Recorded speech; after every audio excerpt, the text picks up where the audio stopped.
જતીનભાઈ મારો ભાઈ હતો, એનું જે એ લોકોએ જે છરી મારી ખુલ્લેઆમ મારેલી છે, સીસીટીવી છે એના. અને સરકારને આપણે પીપી સ્પેશિયલ મને પીપી મળે,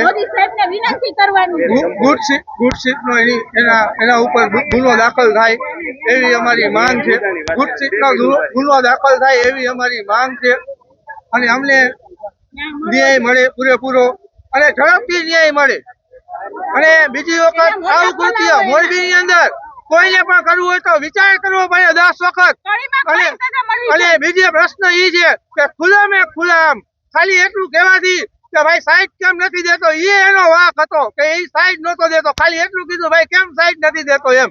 એટલી વારમાં એ ઉતારીને 3 વખત છરી મારી દે ખુલ્લાની અંદર. એટલે શું સમજવાનું મોરબીની જનતાને અને આ પોલીસ વાળા સલામતી શું પબ્લિકની, અમારી સલામતી શું, પાછળથી અમારી ઉપર કાંઈ નહીં થાય એની સલામતી શું, એના માટે અમને પોલીસ પ્રોટેક્શન મળશે.